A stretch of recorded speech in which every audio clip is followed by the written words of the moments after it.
छत्तीसगढ़ में बीजेपी को 10 seat, Congress party को 1 सीट मिलती हुई दिखाई दे रही है। तो छत्तीसगढ़ में भी लगभग 2019 वाला ही जो नतीजा है वो दोहराता हुआ हमको दिखाई दे रहा है सर्वे में। झारखंड की बात करते हैं, 14 सीटों वाला झारखंड है। हेमंत सोरेन जेल जा चुके हैं और उसके बाद ये सर्वे हुआ है।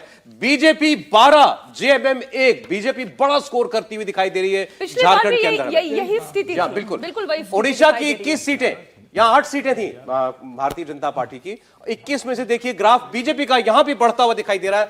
10 सीटों पर भारतीय जनता पार्टी उड़ीसा के अंदर पहुंच सकती है। उड़ीसा में तो आज प्रधानमंत्री है, अलायंस हो सकता है वापस से।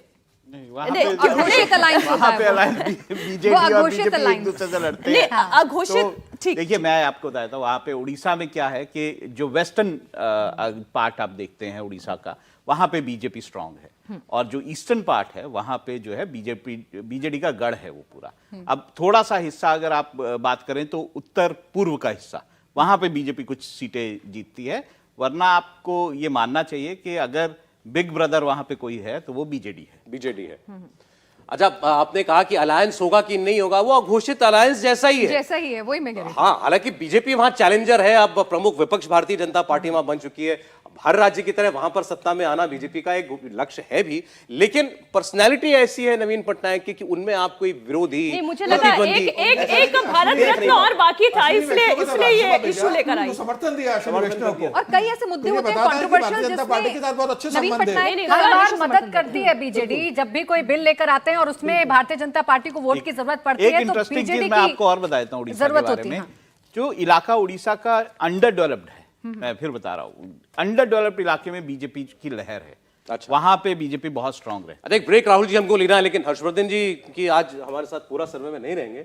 इन्होंने बात कही थी हरियाणा की, जब हमने ओपिनियन पोल दिखाया था कि 370 आ रही है, अगर हरियाणा की 10 सीट आ रही है। कायम है अपनी बात पर आप? हाँ, बिल्कुल कायम है और मुझे लगता है कि ये जब सर्वे पहुंचेंगे तो उसके आसपास हम पहुंच जाएंगे। और देखिए मतलब दक्षिण में भी कुछ निश्चित तौर पर, और उड़ीसा को लेकर एक बात मैं कह दूं, भारतीय जनता पार्टी को पता है कि नवीन पटनायक अपनी राजनीतिक पारी खेल चुके हैं, इसीलिए वो कोई भी नरेंद्र मोदी और नवीन पटनायक के रिश्ते दिखते हैं, लेकिन उनको पता है कि अब वो जो 2005 से 2023 पहुंच गए हैं, इस बार 2024 का लोकसभा चुनाव होगा, ये भारतीय जनता। भावेश भी कुछ कह रहे हैं शॉर्ट में। भावेश, देखिए उड़ीसा में जो बीजेपी का ग्राफ जो थोड़ा और बढ़ता हुआ दिख रहा है 2019 से, उसमें एक बहुत बड़ी एक क्लियर पिक्चर है। देखिए उड़ीसा के लोग बहुत स्मार्ट है, बहुत 2019 में पहली बार हुआ था कि विधानसभा उन्होंने नवीन पटनायक के लिए वोट किया था और लोकसभा उन्होंने 8 सीटों पर बीजेपी को वोट।